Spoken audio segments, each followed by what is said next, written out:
Pleased to meet you. This is Fixed and Folded, the knife review channel for the casual knife collector. I am Cody. I got two buck knives, and one of them's good and one of them's crap. So let's start with this one. This is the Buck 286 Bantam BHW. So I saw the Bantam in 3 different sizes, and this is the largest one. It's got a really good blade. This is your 440 HC. Buck does a really good treat to get the most out of that. You have a usable piercing tip. You have a nice unsharpened swedge, but it's a fine spine on it. You have a nice hollow grind, and you have a good acute cutting edge. Makes this out of the box very good at slicing. That's about all that's good on this knife. The price, 45-50 Canadian. It's not worth it. Everything else, not good. This is a spine lock, which you think is going to make it durable, like, oh, I don't know, a cold steel spine lock, but no. First of all, the design. You have a relatively thin bar, and you can see here it's not in line with the blade. And this relatively thin bar has a lot of distance here between the handle with the cutout and a long travel distance to get to release. You have to go all the way in, and then you have this nail nicks feeling detent to overcome. It's not pleasant.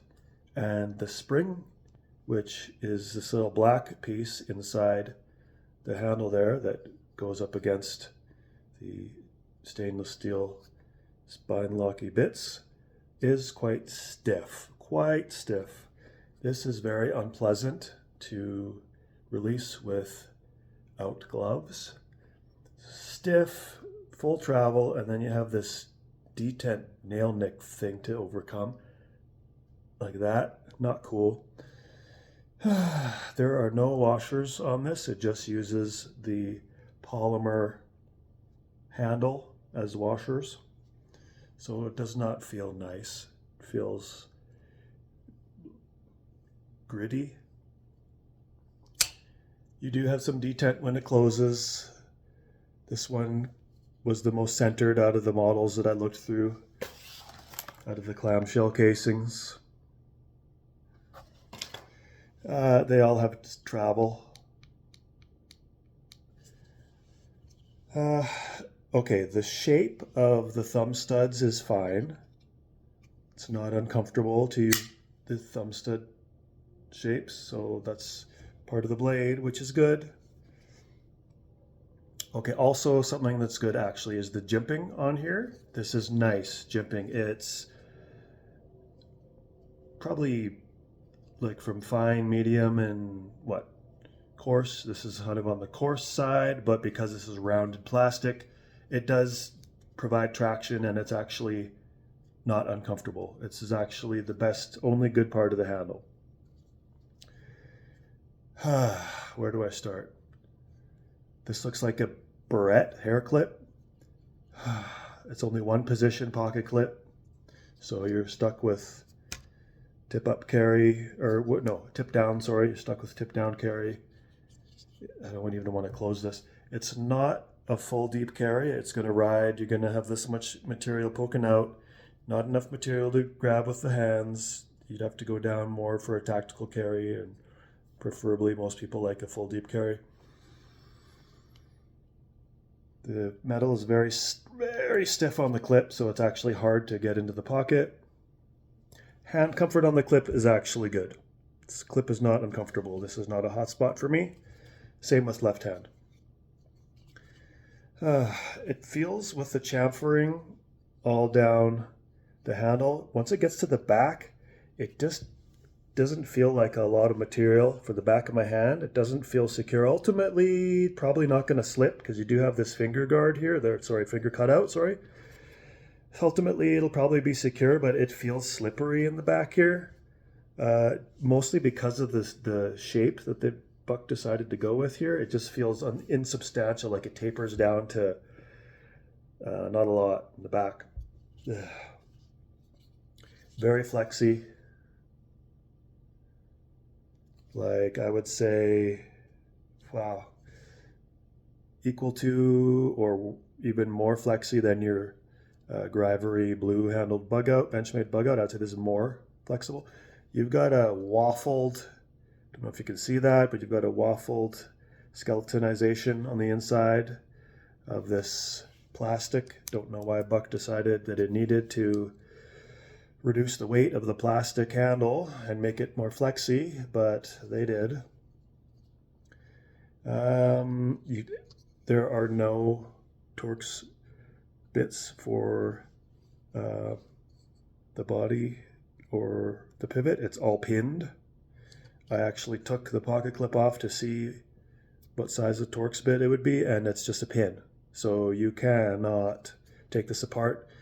If you want to use this good blade and actually put G10 or micarta handle, some aftermarket thing, you're going to have to really take your chances to make sure that the pivot area and the size is exactly what the handle is going to fit, because you're not going to be able to do aftermarket with this. You're just going to have to smash these and just hope for the best. So bad design.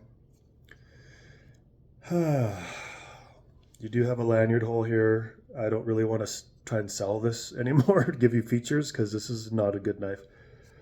I guess you do have a bit of thumb grip here if you're doing reverse grip. But the feel, it's very blade heavy. This is so light and insubstantial feeling in the back. Okay, visually, this looks fine, doesn't it? It looks kind of cool. It's flowy, the design, but in the hand, it does not feel good. Not only does this feel cheap, I don't mind a lot of plastic handles. I do mind this one. Ugh, it just feels really bad. Also, yeah, this does not feel like a secure lockup. There's blade play left, right, and up and down. This feels like if you have to twist this for any reason to get in and out or whatever, this is just going to break. Really, this feels flimsy. So I'll just sum this up without going into more depth with this. Good blade design. They do a good heat treat with the 440 HC, crappy handle, and poorly implemented spine lock that's very uncomfortable to release. This is $45, $50 Canadian, and that's not worth it. This isn't even worth, oh man, $15. This is worth about $15 Canadian when you consider the whole package. So yeah, this is just a bad knife. Which sucks, because the blade design and sliciness out of the box is good. So Buck, if you got your Bantam BHW next generation, put some actual Torx or some kind of actuating screws on here so we can take it apart and put a upgraded handle on if we want, because this is just a lot of missed opportunities with this really nice blade shape and blade design. So I'm going to give this a crappy score, because this is a crappy knife. Blade's good. I'm going to take a point away for the hideous looks of this clip and how stiff it is. So take 1 point away for the bad design of the clip.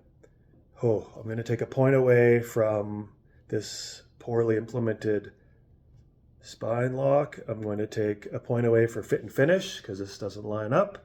And there's blade play. That's 3 points taken away. I'm going to take a point away for having all pins. I'm going to take a point away from feeling insubstantial at the back. It doesn't feel like it's going to be a secure grip. And I'll take another point away. The inside was not rounded. I actually took some sandpaper and rounded it off so it's comfortable now. But just the flimsiness of it, the flexiness of it, take a point away for that. And just when you took at the overall package, even though this is only $45 or $50, the value is not there because, yeah, poorly implemented design. So yeah, I'm giving this like 3 to 4 out of 10. So you can assign this a value of 3 or 4 out of 10 based on what you think about this. If you have a chance to handle this in a store, do it. Do not buy this out of the clamshell unless you have a store that's going to be easy to return the knife to. I'm returning this knife. Now, on to a good buck knife. The same day, I got this buck knife, which is the Buck 259 Haxby, and this is a good buck knife. So it's 9 inches long. You've got a 4-inch blade with a 3.75-inch cutting edge. You have a 5-inch handle, and yeah, this is very nice. This was $70 Canadian. You get 8CR blade. I think the previous generation Haxby came with a 7CR17 blade, and the 8CR 13 MOV, I think it is, apparently has more edge retention. The fit and finish is very good. Perfectly centered out of the box. You have a nice skeletonized flipper tab that is below the axis of the pivot, and you can see the angle here. It's not sharp or anything. It's just a symmetrical isosceles triangle shape, and you do this and it opens. Really nice. It's running on bearings. You have sort of a bronze colored pivot surround for some flash. You have carbon fiber scales with steel unmilled out steel liners. Very straightforward handle design that is nice and comfortable. It's blocky in a good way. If I go in and feel the inside of the steel liners have not been rounded, but the chamfering around the handle is good and it hasn't been a hot spot for me. I think if I just really do heavy duty stuff with this and really grip down on it, it might be a tiny bit of a hot spot, but it's a minor issue. And during EDC use, hasn't been an issue. Beautiful blade design. You've got essentially a full flat grind. Just there's a tiny bit here where there's some unsharpened area, but quickly it goes to a flat, full flat. You have a two-tone. You've got a tumble finish on the unsharpened blade. I love tumble finishes. And then you have this beautiful machined finish on the front here, which I can see the machine lines all down this, and it just looks quite beautiful. Very slicey out of the box. You've got a really thin cutting edge, and it just reflects that the blade is a full taper. Buck didn't need to do a really noticeable secondary edge.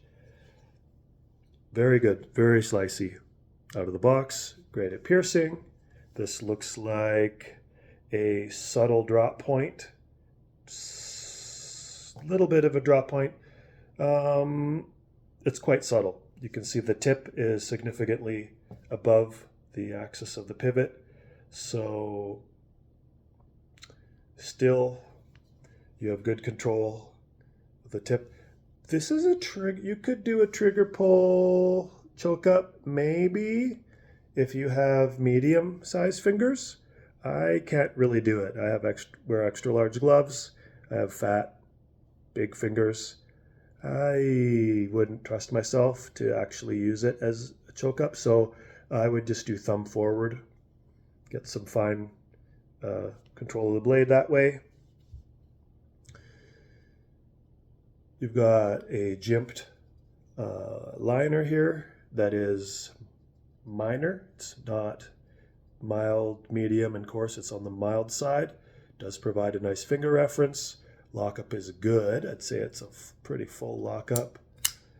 Goes all the way into The blade stock, I would say it's 30% lockup. Bearings are very smooth. Didn't need any servicing out of the box. Came very nice fit and finish right out of the box.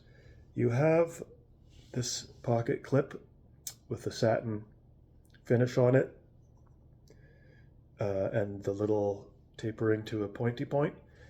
And it actually was a hot spot for me a little bit. And since I don't actually use pocket clips as clips, I just use this to leverage my fingers on for deployment. I took this off and put some plastic wrap around the tip and just used some pliers, grabbed onto here, and then carefully bent it down. And now it's still usable, but now it's not poking up into my palm. Now perfectly comfortable, both left and right. This was mostly annoying when I left hand tested it because my second finger there goes right over the bill, and when the bill was up, it poked into it. It wasn't too bad in the main position. This is very comfortable for default saber grip, hammer grip, and reverse grip is comfortable. It's got that neutral, blocky feel to it. It does feel secure in the hand because it is relatively thick handle and nice and very rigid. I can feel the lightness of the carbon fiber contrasting with the unmilled out steel liners to give it still a lightweight feel for this large knife. Yeah, this is a good one. This one's made in China. This one is, parts are from China, but it's assembled in the US. Yeah, don't get this one. So the 259 Haxby's, about $70, $80 Canadian. Good knife. There are some sister knives from other companies that are exactly similar to this. You've got your Best Tech Swordfish. Oh, look at the similarities. You got the same dimensions for handle length, blade length, cutting edge length. You even have the same handle thickness with the steel liners. These ones are a little bit milled out, but it's got G10, so it's heavier anyway. Great knife. Buy this knife, $68 Canadian. So about the same price, it's about $70, $68. Both of these are great. D2 steel. This one's 8CR, so this is stainless. Going to be tougher, but less edge retention. Not stainless, not as tough. Good edge retention. Depending on what visually you like more, and you can't afford both, just get the one that you visually like more. If the blade steel differences, performance differences aren't a factor for you, because they're both very good knives. And one of my favorite Spartan knives, the Spartan Poros. Same stats, same cutting edge, same blade length, same handle length, 9 inches. This is 154 cm blade. Handle thickness is the same. This guy is more money. This was over 200. This was, I want to say, around 240, 250. Let's just say 250 Canadian from Blades Canada. And you got a bit more detail put into the handle design. You can see there's some more work put into the chamfering of the G10 here. There's a little bit more money put into the pocket clip design. Nice reversible carry. This one is not reversible. This is right hand only. This one also runs on bearings, as does this. This one is more tactical because it has a release that's more difficult to do accidentally. To accidentally release, it's a pressed steel release here that you kind of push down on to release. And this one's really fun because it has a nice push button tab on it. That's nice and satisfying and fun. A lot more expensive though. More than double this. So I'll weigh this quickly. I'll weigh all three of those. I'll even weigh this crappy one. So the crappy one, the 286 Bantam BHW, 3.1 ounces. It's very light for a knife this size, but it feels flimsy. It really feels like if you do a twist with this, this is just going to fall apart.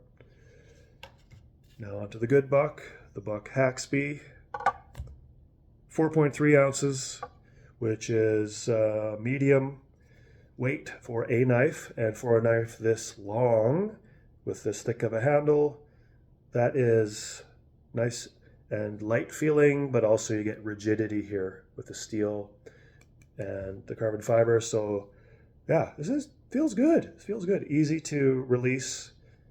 You have a little tiny bit of a cutout on the other side to access the liner, and you don't push down so much as you push over with your thumb. Release it like that, and it is nice and smooth to release. So out of 10, for the value of $70, you got 8CR 13 MOV, which is it's a budget steel, but it's better than some other steels. There's probably 6 steel types, stainless steels, that are less premium than 8CR 13.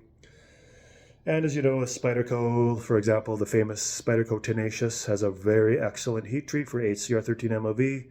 Outperforms all the people's notions of how it's going to perform, and I'm pretty sure Buck is going to do a good heat treat for their 8CR also, or their Chinese manufacturers will do, because Buck is well known for maximizing their 440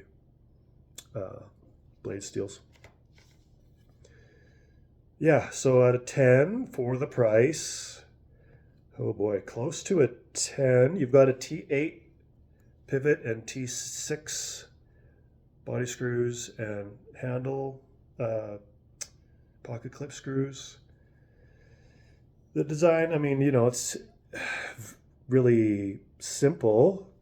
This is slippy. It's not slippy in a bad way, it's just comfortable. The clip is quite stiff actually to get it in and out of the pocket, but very smooth on the handle side. So it was not bad. It was not bad to access. I'm going to give this close to a 10.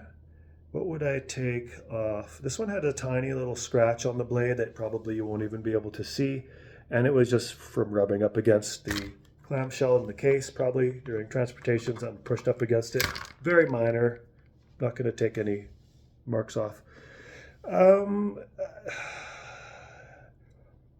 Because of how straightforward this is, I don't feel like I want to give this a 10. I feel like Buck could have done something with the design to make it maybe more desirable from a design standpoint. Cough, cough. This is a lot more ergonomically hand molded, whereas this one feels like a tool. It's comfortable in a blocky way. I just want to give this a 9. I'm going to give this a 9 out of 10. I think that's fair. I think nowadays 8CR, people would prefer 9CR 18 MOV at least. I, for this price range, would much prefer 14C 28N Sandvik steel. That seems to have the best combination of toughness, okay edge retention, and good stainlessness.